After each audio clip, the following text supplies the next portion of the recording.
छत्रपती शिवाजी महाराजांबद्दल बागेश्वर बाबांनी वादग्रस्त वक्तव्य केले। छत्रपती शिवाजी महाराज युद्ध करताना थकले, समर्थ रामदासांकडे जात त्यांनी मुकुट उतरवला असं बागेश्वर बाबांनी म्हटलंय। बागेश्वर बाबांच्या वक्तव्यानंतर टीकेची झोड उठली आहे।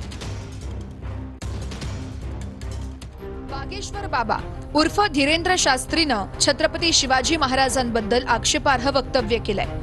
छत्रपति वीर शिवाजी महाराज जब बहुत थक गए युद्ध करते करते, उनको लगा कि हम थक गए। एक दिन स्वामी समर्थ रामदास जी के पास गए और उन्होंने अपना मुकुट उतारा और कहा कि अब एक बड़ी दया करो, ये मुकुट संभालो, आप ये राजपाट आप संभालो, आपकी आज्ञा से ही हम चले। मुस्कुराते हुए स्वामी समर्थ रामदास भगवान ने कहा, तो बोले शिष्य का कर्तव्य क्या है? बोले जो गुरु आज्ञा करे वो शिष्य का कर्तव्य है। तो स्वामी समर्थ रामदास जी ने मुकुट उठाया और उनके सिर पर रखा।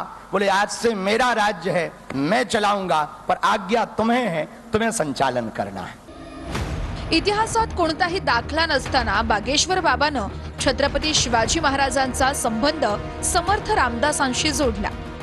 त्यामुळे बागेश्वर बाबावर काँग्रेस, शिंदेची शिवसेना, ठाकरेंची शिवसेना आणि मनसेनं जोरदार टीका केली आहे। मी इतिहास तज्ञ नाहीये, आम्हाला शिवाजी महाराजांचा इतिहास जो माहिती आहे तेवढाच माहिती आहे। तो वेडा आहे हो बागेश्वर महाराज। हा कोण आहे बागेश्वर महाराज? एखादा रस्त्यावरचा वेडा काहीतरी बोलतोय आणि त्याच्यावर आपण पत्रकार परिषदेमध्ये चर्चा करतोय, मला वाटतं ते योग्य ठरणार नाही।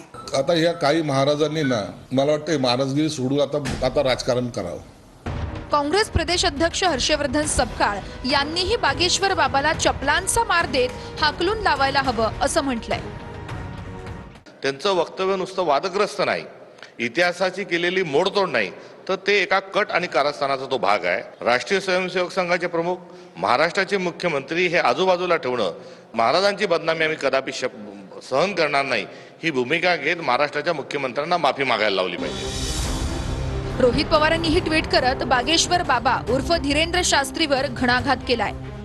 भोंदू बागेश्वरकडून शिवछत्रपतींचा अवमान होत असताना राज्यकर्तेही त्या स्टेजवर होते, याचं जास्त दुःख वाटतं। शिवछत्रपतींचा अवमान करणाऱ्या भोंदू बागेश्वरवर महाराष्ट्रात बंदी घालावी, हा भोंदू यापुढे महाराष्ट्रात दिसता कामा नये, अन्यथा भोंदू बागेश्वरसह सरकारलाही महागात पडेल असं रोहित पवारांनी म्हटलंय। मुख्यमंत्री देवेंद्र फडणवीसांनी बागेश्वर बाबाच्या वक्तव्याबद्दल इतिहासात कोणताही दाखला नाही असं म्हटलंय। इतिहासामध्ये अशा प्रकारचा कुठलाच दाखला आपल्याला पाहायला मिळत नाही। मुळात आपल्याला माहिती आहे की जे काही महापुरुष असतात त्या महापुरुषांबद्दल अनेक लोककथा तयार होतात। जो इतिहास आपण शिकलेलो आहे तशा इतिहासामध्ये किंवा आपल्या इथे जे काही ग्रंथ उपलब्ध आहेत त्याच्यामध्ये अशा प्रकारचा कुठलाही